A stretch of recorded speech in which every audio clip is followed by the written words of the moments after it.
বাংলাদেশের আকাশসীমা নিয়ে হঠাৎ করেই যেন এক অদ্ভুত নীরবতা তৈরি হয়েছে। কোনো আনুষ্ঠানিক ঘোষণা নেই, নেই কোনো বড় কূটনৈতিক শোরগোল। অথচ দক্ষিণ এশিয়ার নিরাপত্তা বিশেষজ্ঞদের চোখে ঠিকই ধরা পড়ছে একের পর এক সূক্ষ্ম ইঙ্গিত। সামরিক কূটনীতির আড়ালে এমন কিছু সমীকরণ তৈরি হয়েছে যার প্রভাব শুধু ঢাকার মধ্যেই সীমাবদ্ধ থাকবে না, ঢেউ তুলবে গোটা উপমহাদেশে। এই নীরবতার আড়ালেই ধীরে ধীরে স্পষ্ট হয়ে উঠছে একটি প্রশ্ন: বাংলাদেশের আকাশে কি সত্যি উঠতে চলেছে পাকিস্তানের যুদ্ধ পরীক্ষিত JF-17 থান্ডার? এই প্রশ্ন নতুন নয়। বহু বছর ধরেই দক্ষিণ এশিয়ার কূটনৈতিক মহলে চাপা গুঞ্জন ছিল যে বাংলাদেশ ও পাকিস্তানের মধ্যে সামরিক সম্পর্ক নতুন মোড় নিতে পারে। কিন্তু 1971 সালের রক্তাক্ত ইতিহাসের পর সেই সম্ভাবনাকে অনেকেই বাস্তবসম্মত বলে মনে করেননি।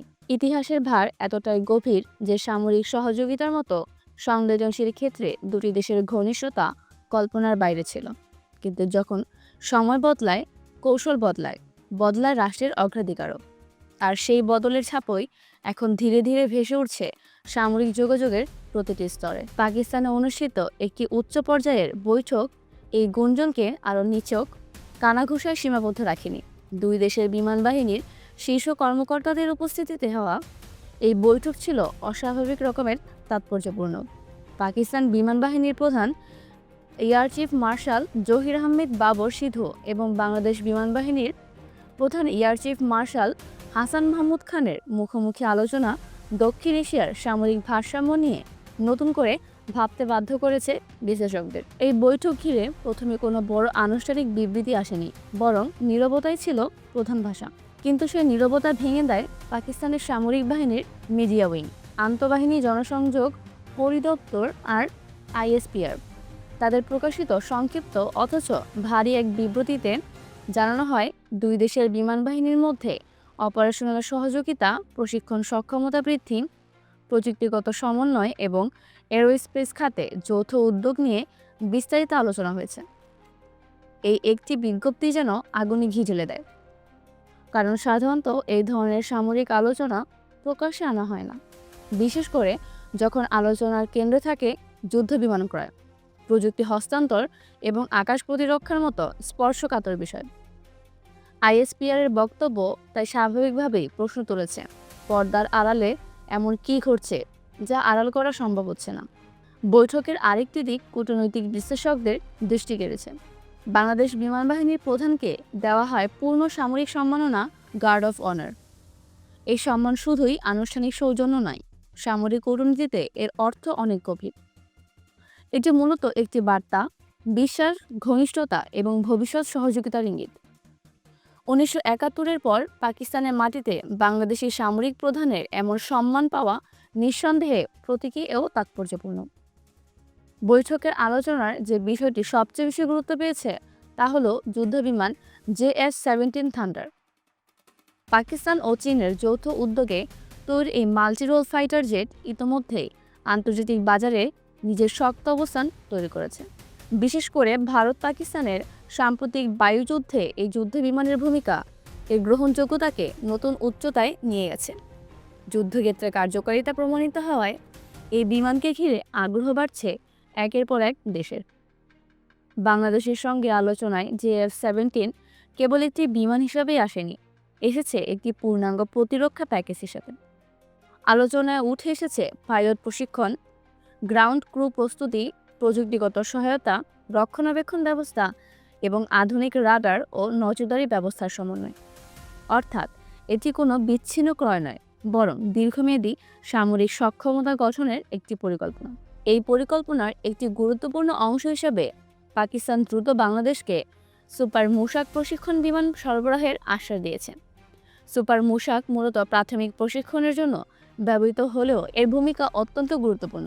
উন্নত যুদ্ধবিমান চালানোর আগে পাইলটদের মানসিক ও প্রযুক্তিগত প্রস্তুত করতে এই ধরনের বিমানের বিকল্প নেই। পাকিস্তানের পক্ষ থেকে দীর্ঘমেয়াদী প্রশিক্ষণ ও কারিগরি সহায়তার প্রতিশ্রুতি স্পষ্ট করে দেয় যে তারা বাংলাদেশকে শুধু ক্রেতা হিসেবে দেখছে না, বরং অংশীদার হিসেবে গড়ে তুলতে চায়। JF-17 থান্ডারের প্রযুক্তিগত সক্ষমতা নিয়ে সামরিক বিশ্লেষকদের আগ্রহ কম নেই। হালকা ওজনের এই যুদ্ধবিমান অত্যন্ত দ্রুতগতিসম্পন্ন এবং উচ্চমাত্রার গতিশীলতা প্রদর্শনে সক্ষম। দিন কিংবা রাত যে কোনো আবহাওয়ায় অপারেশন চালানোর ক্ষমতা এটিকে একটি নির্ভরযোগ্য প্ল্যাটফর্মে পরিণত করেছে। আকাশ যুদ্ধে শত্রু বিমান ধ্বংস করা থেকে শুরু করে স্থলভাগে নির্ভুল হামলা, এমনকি শত্রু এলাকার ভেতরে ঢুকে গোয়েন্দা তথ্য সংগ্রহ, সব ক্ষেত্রেই এটি কার্যকর। এই যুদ্ধ বিমানের আরেকটি বড় শক্তি হলো এর বহুমুখী ব্যবহার। এটি একই সঙ্গে প্রতিরক্ষা ও আক্রমণাত্মক উভয় ভূমিকায় কাজ করতে পারে। ফলে বাংলাদেশের মতো একটি দেশের জন্য যেখানে বাজেট ও বহরের ভারসাম্য গুরুত্বপূর্ণ, সেখানে S-17 একটি কৌশলগত সমাধান হিসেবে বিবেচিত হচ্ছে। তবে এই সম্ভাব্য চুক্তির ভূ রাজনৈতিক প্রভাব সবচেয়ে বেশি আলোচিত বিষয়। বাংলাদেশের আকাশে যে F-17 থান্ডারের উপস্থিতি ভারতের কৌশলগত হিসাবকে নতুন করে সাজাতে বাধ্য করতে পারে। উপমহাদেশে শক্তির ভারসাম্য এমনিতেই সংবেদনশীল, সেখানে একটি নতুন যুদ্ধবিমান সংযোজন শুধু সামরিক বিষয় নয়, এটি সরাসরি রাজনৈতিক ও কূটনৈতিক বার্তাও বহন করে। এখন পর্যন্ত কোনো চুক্তির আনুষ্ঠানিক ঘোষণা আসেনি, কিন্তু বিভিন্ন সূত্রের ইঙ্গিত বলছে আলোচনার কাঠামো অনেকটাই চূড়ান্ত। বাকি রয়েছে কেবল সময় ও উপযুক্ত মুহূর্তের অপেক্ষা। এই অপেক্ষাই যেন সাসপেন্সকে আরও ঘনীভূত করছে। বাংলাদেশ ও পাকিস্তানের সামরিক সম্পর্ক যদি সত্যি এই নতুন পথে এগোয়, তবে তা ইতিহাসের একটি গুরুত্বপূর্ণ বাঁক। এটি কেবল অতীতের ক্ষত ভুলে যাওয়ার ইঙ্গিত নয়, বরং বাস্তবতার আড়ালে ভবিষ্যৎ কৌশল নির্ধারণের একটি সাহসী পদক্ষেপ। দক্ষিণ এশিয়ার আকাশে তখন শুধু যুদ্ধ বিমানের শব্দ শোনা যাবে না, শোনা যাবে পরিবর্তনের প্রতিধ্বনি। এই নীরব সমীকরণ শেষ পর্যন্ত কী রূপ নেয়, সেটি এখন সবচেয়ে বড় প্রশ্ন। যে F-17 থান্ডার কি সত্যিই বাংলাদেশের আকাশে ডানা মেলবে, নাকি এই আলোচনা শেষ পর্যন্ত কৌশলগত বার্তায় সীমাবদ্ধ থাকবে?